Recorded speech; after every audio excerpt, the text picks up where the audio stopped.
Looks like it's a slow day in the UK. Can't be anything interesting going on, because look at the homepage. What's the top story? Homophobia has fueled the affair coverage, says Schofield. Yeah, global chaos, international terrorism, economic turmoil across the planet, and this is the best the BBC's got. Weird that, innit? The top 4 stories are all about Phillip Schofield. Also, third one down is Amal Rajan. Schofield's hands were shaking. Well, I know his hands were shaking when he was firmly gripping his boyfriend's stalk on, but what are we talking about that on the news for?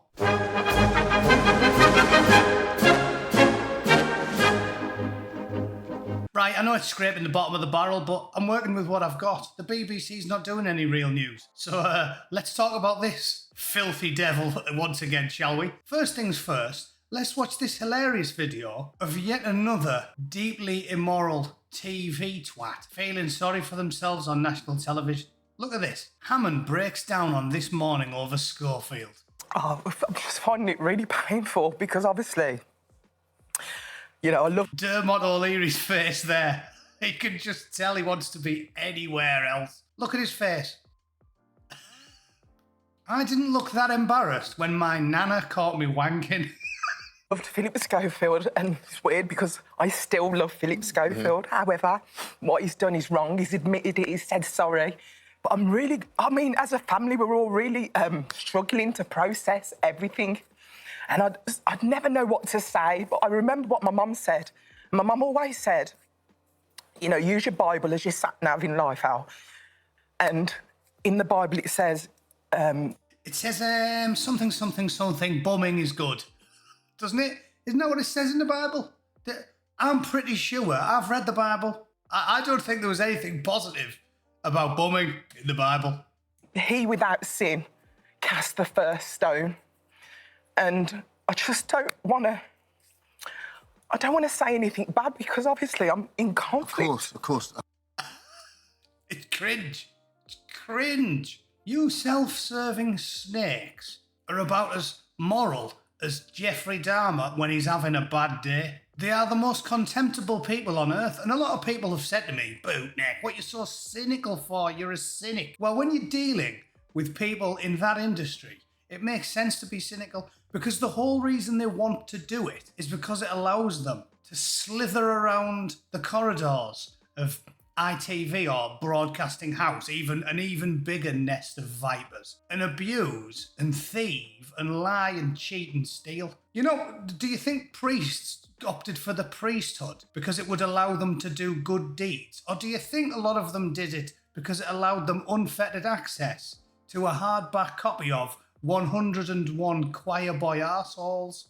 But I want to concentrate on the main story because it's just another case of up is down, left is right. The exact opposite of the truth is what is peddled by the UK media. Phillip Schofield says homophobia has fueled This Morning affair coverage. Like he's got the cojones to say that with a straight face. I can't believe it. You've all gone back and watched the video that I made about this 3 years ago at this point. And what I pointed out then, which is now self-evidently true, is that if he was a straight man and he was almost of pensionable age and he was cheating on his wife and lying to his children with a teenage girl, he'd have probably ended up in jail. It certainly wouldn't have been covered up for 3 years. But now it's finally out in the open after being covered up for 3 years. And the exact opposite of the truth is being peddled by the mainstream media. They're not mentioning the fact that they covered it up for him for 3 years because he's gay. Now they're saying if he was straight, he would have never got a bollocking in the first place. And if you think that's true, you think Colonel Sanders was a vegan. Phillip Schofield says he believes homophobia has fueled the coverage over his workplace affair with a younger male colleague.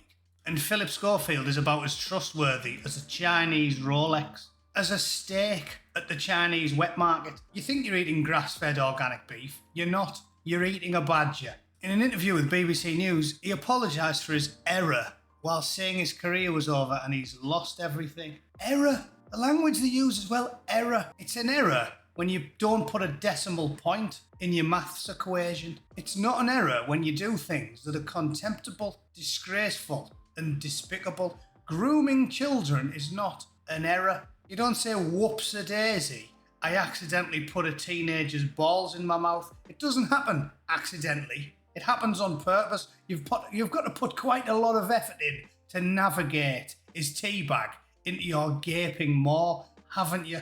During the interview, he appeared exhausted and distressed. Oh, boo-hoo. Oh, and poor old Peter Sutcliffe, he looked knackered when they finally prized the hammer out of his hand. You know what I mean? He took a good 40 or 50 swings at that prosy, and the poor bastard, he had calloused hands and everything. Bless him. He also revealed he had experienced suicidal thoughts in recent days. Oh, I'll tell you what, Philip, come round, you can bum me as well, right? I can't say fairer than that. I feel so sorry for him. Fold me over the kitchen table.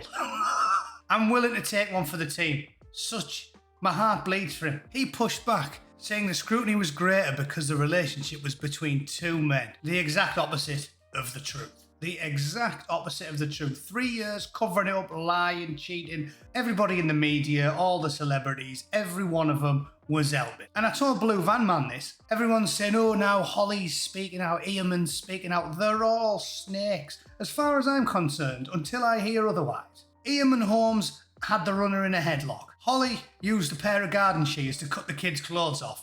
And then Andrew Marr and Piers Morgan were wanking while they were watching Schofield plunging into his cinnamon ring. That's the way I see it, because I'm sensible and I pay attention. Schofield said revelations about a similar heterosexual relationship would have been treated as a nudge, nudge, wink, wink. Yeah, of course they would. Just like when that 30-year-old teacher buggered off to France with his new girlfriend, and everybody just went nudge, nudge, wink, wink. No, that's right. There was an international manhunt.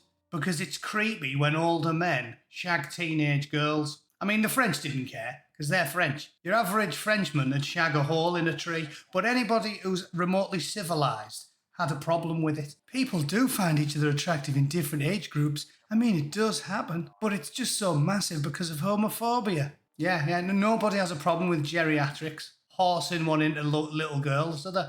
No one cares. When Gary Glitter was doing it, everyone was over the moon. Over the moon. I remember getting a text message off my dad when Gary Glitter got arrested in Vietnam. And it said, the Vietnamese don't usually celebrate Christmas, but this year they're going to be hanging glitter. And do you know why it was funny? Because the general public sort of agreed that maybe that would be a fair outcome. So I ask you, is Philip telling the truth? Or is he living in La La Land? Let me know your thoughts. Who am I kidding? I already know what your thoughts are. They're basically the same as mine.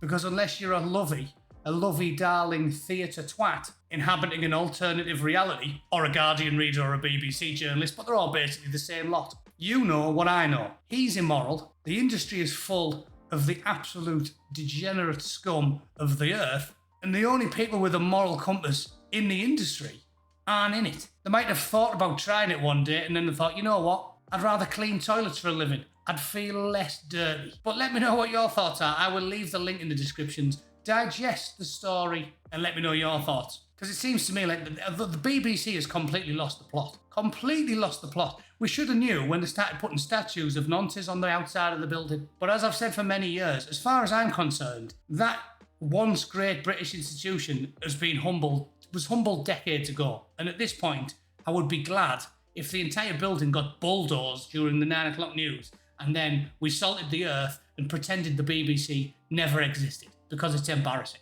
When people say, oh, that field there, what used to be in that field, we should say something like, oh, it was an STD clinic, the world's biggest STD clinic. Yeah, it'd be less embarrassing. But let me know what you think, please. I love reading comments when people are slagging off the BBC. It puts a little bit of blood in it. Thanks for watching. Anyways, I'll see you all very soon. Hopefully we've got some actual news to talk about this weekend. See you later.